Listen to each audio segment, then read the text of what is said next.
Et ben moi je suis Cyril Chamard, je suis à Pont-Gibaud en tant que professeur de français. Et ça fait depuis 2009 là, que j'enseigne ici.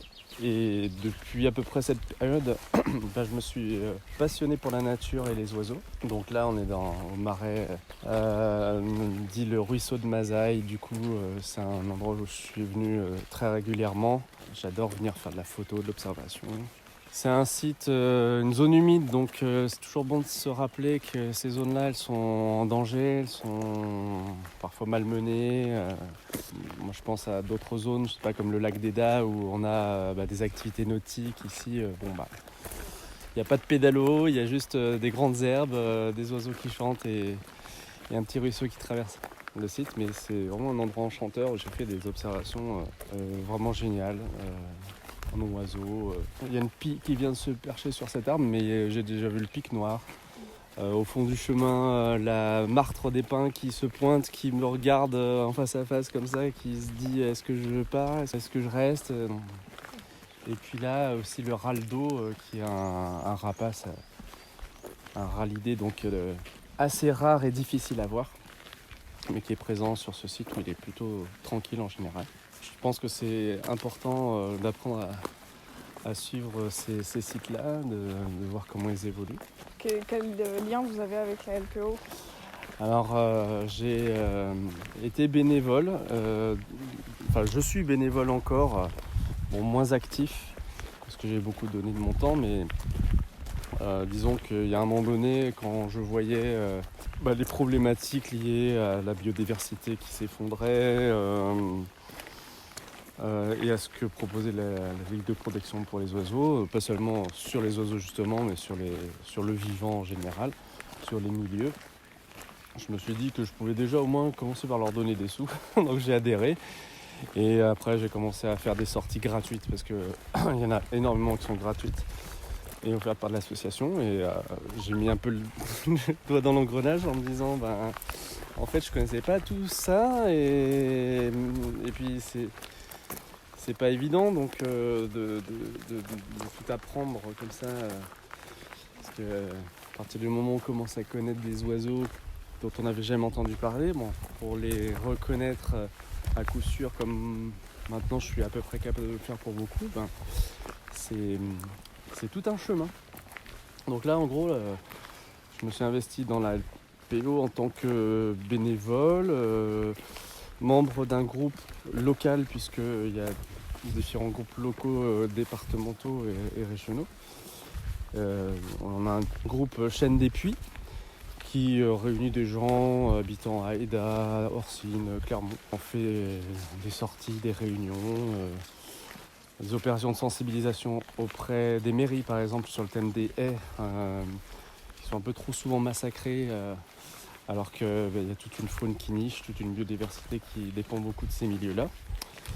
Et donc j'essaye aussi, avec mon temps, j'ai essayé de rendre ce que j'ai appris grâce à l'association. C'est quoi les observations les plus spectaculaires, celles qui vous ont le plus marqué ici ? Ici, dans ce site ou alentour, pas très loin d'ici, le chat forestier, chat sauvage qui est différent du chat domestique qu'on connaît, hein. Une espèce vraiment à part qui est l'espèce européenne en fait. Et un hiver où il faisait vraiment froid, en novembre il y a eu beaucoup de jours de neige. Lui qui sort plutôt la nuit et qui est discret, je l'ai aperçu dans un champ, j'ai réussi à me rapprocher, à me tapir sur le sol mouillé, puis à aller tirer le portrait avec mon appareil photo de l'époque. Et c'était magique parce qu'il ne m'avait pas repéré, il s'est rapproché très près de là où j'étais.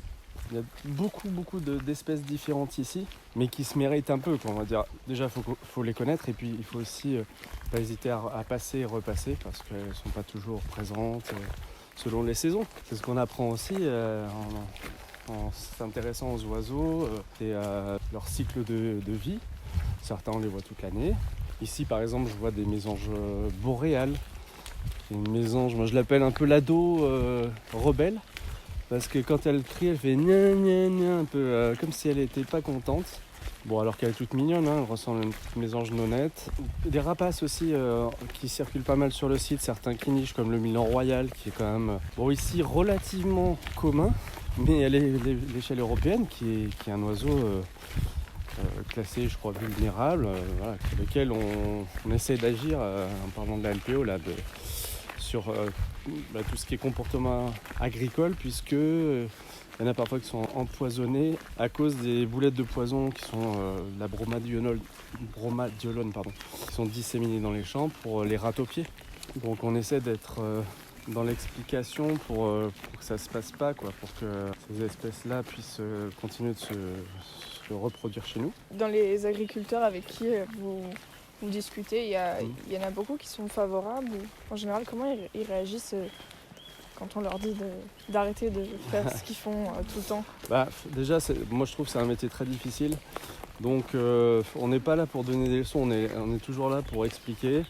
Nous, on peut avoir l'impression aussi des fois de passer pour des gens qui sont juste profiter de la nature, alors qu'on est très très concernés. C'est de voir des arbres parfois abattus pour des raisons futiles, ça nous fend le cœur. On se dit qu'il y a des oiseaux qui nichaient. Tout à l'heure, je parlais de la martre des pins, ça fait partie des espèces comme ça qui, mine de rien, sont pas, parfois même pas connues et qui peuvent disparaître.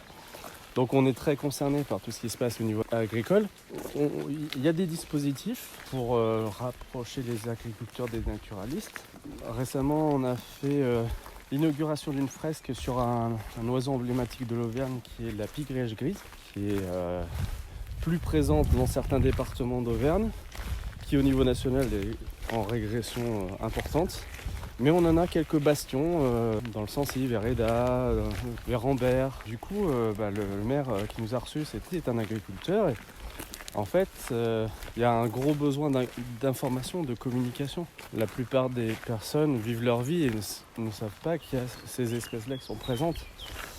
Donc, disons que ça fait partie de nos missions de passer du temps sur le terrain et puis après de communiquer autour de ces trésors du vivant qu'on a. Puis d'encourager au maximum à adopter des pratiques qui puissent être harmonieuses avec les milieux tels qu'on les imagine pour les animaux.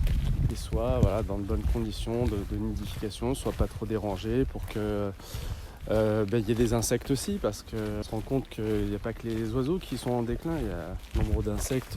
Il suffit de comparer. Bon, vous êtes un peu jeune, mais il y a 20 ans, quand on faisait un parcours sur l'autoroute, on avait le pare-brise qui était criblé, il fallait même des fois s'arrêter pour enlever les insectes, les volants, et là il y en a beaucoup moins. On essaie d'être vraiment attentif à ces signaux-là. On parlait de souvenirs, moi ça m'est arrivé de venir ici en voiture un jour qu'il y a eu beaucoup de neige, donc je pouvais pas trop me garer, je m'étais garé à un endroit et il y avait un arbre mort en bord de route et j'ai vu un piquet pêchette apparaître et se poser. Alors, il est aussi gros qu'un moineau, donc pour un pic c'est quand même tout petit. C'est des moments ici assez magiques quelque part, comme les renards aussi. J'ai eu quelques face à face, mais ça fait hyper longtemps que j'en ai pas vu ici. Bon, ils sont présents quand même, il n'y a pas de souci. Depuis le temps que vous faites tout ça, est-ce que vous avez senti une évolution dans les populations des oiseaux, entre autres? Ici, honnêtement, tellement il y a de milieux entre la forêt, les coteaux secs là, sur le puits qui est en face, la partie zone humide. J'ai pas vu de grosse évolution. En revanche, dès lors qu'il y a des gros bouleversements, par exemple là on va passer sur le ponton qui traverse toute la zone, ça a entraîné des travaux. Donc inévitablement ça dérange pendant quelques temps la faune. Mais après, moi ce que je trouve c'est que les animaux ils s'adaptent bien à partir du moment où on ne détruit pas non plus leur milieu. La vie revient très vite. Par exemple, le lac d'Eda, c'est à 20 minutes de Clermont, c'est un lieu de baignade, mais il y a une rivière qui l'alimente, la Vert, et il y avait une zone où cette rivière se jetait dans le lac et pendant un temps un parking ou un terrain vague. Ils ont décidé de la renaturaliser, cette zone-là. Et à l'époque, avec mon groupe, on avait beaucoup d'observations, notamment d'un de nos membres qui était présent presque tous les jours sur le site.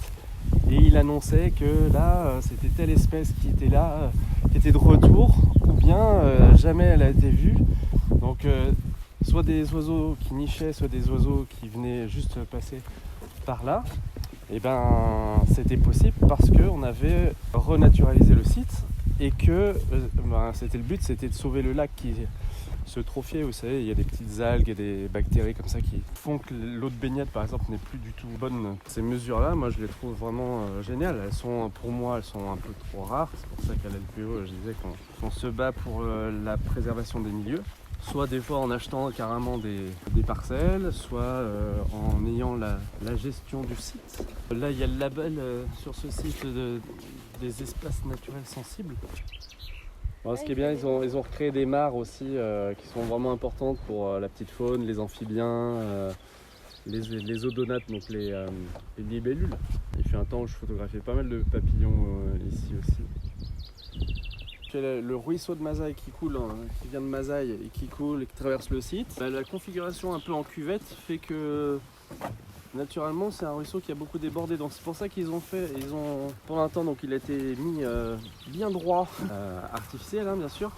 Et là ça a été reméandré comme Aïda et dans d'autres secteurs. Ça permet à la rivière d'avoir un débit plus naturel et puis évidemment peut-être que pour les agriculteurs c'est plus compliqué. Je sais que parfois il y a des parcelles là qui étaient fauchées. C'est quoi pour vous les plus grosses menaces qui pèsent actuellement sur la biodiversité? En tout cas je parle localement. Spontanément, ce que j'aurais dit, c'est l'ignorance. C'est pour ça qu'il y a des panneaux et c'est important qu'ils soient là pour expliquer que là, dans cette zone, il y a vraiment des trésors insoupçonnés. Déjà, quand on connaît la présence d'une espèce et qu'on sait que c'est presque une chance parce qu'il y a plein d'endroits où cette espèce n'est pas présente ou a disparu, ça donne plus envie de se mobiliser. Après, il y a les comportements humains en général, la façon d'être dans la nature. Je parlais de discrétion tout à l'heure, parfois sortir dans la nature c'est aussi se lâcher, se libérer et faire du bruit et pourquoi pas avoir un gros moteur. Mine de rien, je pense que ça influe aussi sur la biodiversité. Le fait qu'on ait des zones préservées, en tout cas suivies comme les ENS, c'est hyper important. J'ai aussi eu la chance de discuter avec des passionnés de nature, des ornithologues qui ont connu les années 70, 80, 90 et qui me disaient que telle espèce, comme par exemple le circaille de Jean Leblanc, un rapace mangeur de serpents, il y en avait sur les côtes de Clermont. Alors que maintenant, sur les côtes de Clermont, ça a été urbanisé. C'est un ensemble de facteurs, sans compter tout ce qui est pollution atmosphérique. Ouais, je pense que l'ignorance, voilà. C'est inévitable, de toute façon l'être humain il est passionné par plein de choses et il ne se rend pas forcément compte de l'impact que ça a s'il s'y intéresse pas. Donc c'est pour ça que moi je prends des photos aussi, pour tenter petit à petit de filmer, pour faire bouger un peu les consciences. Vous êtes prof de français, et ouais. Du coup, est-ce que vous trouvez que la jeunesse elle s'intéresse à la nature? En tout cas la jeunesse de Pont-Gibaud, donc c'est plutôt petite campagne avec la nature autour. En fait, parmi mes élèves, il y a des élèves qui vont à la chasse, à la pêche, qui vont se balader en vélo, en moto, donc ils ont un rapport à la nature, c'est sûr. Peut-être pas un rapport de naturaliste dans le sens où j'apprends à observer et à connaître vraiment. On peut être très spécialisé dans une branche, si on aime les poissons par exemple, on va connaître un peu tout l'écosystème. Mais on ne connaîtra pas forcément tous les tenants et les aboutissants. Je sais que j'avais fait un questionnaire il y a quelques années sur les différentes formes d'intelligence, l'intelligence mathématique, l'intelligence linguistique. Dans les formes d'intelligence, il y avait l'intelligence naturaliste, on va dire. Le fait de s'intéresser à la nature, de vouloir la connaître, l'étudier. Quand on avait fait un peu le bilan du questionnaire, c'est un domaine qui clairement était un peu déficitaire dans les connaissances. Donc je pense que c'est une mobilisation générale, quoi, décrétée quelque part. C'est les familles, l'éducation nationale, les institutions, les associations comme vous qui vous intéressez au paysage. Chaque action est bonne à prendre parce que il y a peut-être des personnes qui seront plus sensibles aux oiseaux, d'autres au paysage, d'autres aux insectes. Heureusement, je pense qu'il y a plusieurs approches possibles. Mais moi, personnellement, dans mes cours, j'essaie de faire un peu la distinction entre mon métier d'enseignant et ma passion personnelle. En revanche, sur les réseaux sociaux, il y a des choses qui se savent, donc le compte sur lequel je partage, par exemple sur Instagram ou sur YouTube, mes élèves le connaissent et le suivent. Après, J'ai pas d'échange vraiment avec eux sur ce sujet. Je vois qu'ils mettent des likes ou qu'ils regardent ce que je fais, mais au moins je me dis bon bah voilà, dans leur fil d'actualité, il y a quelque chose qui renvoie à la nature près de chez eux. Je suis toujours fasciné de me dire que les enfants ils connaissent parfois plus la faune de la savane que les mammifères présents dans leur environnement proche. C'est pour ça qu'il y a du travail d'éducation à faire.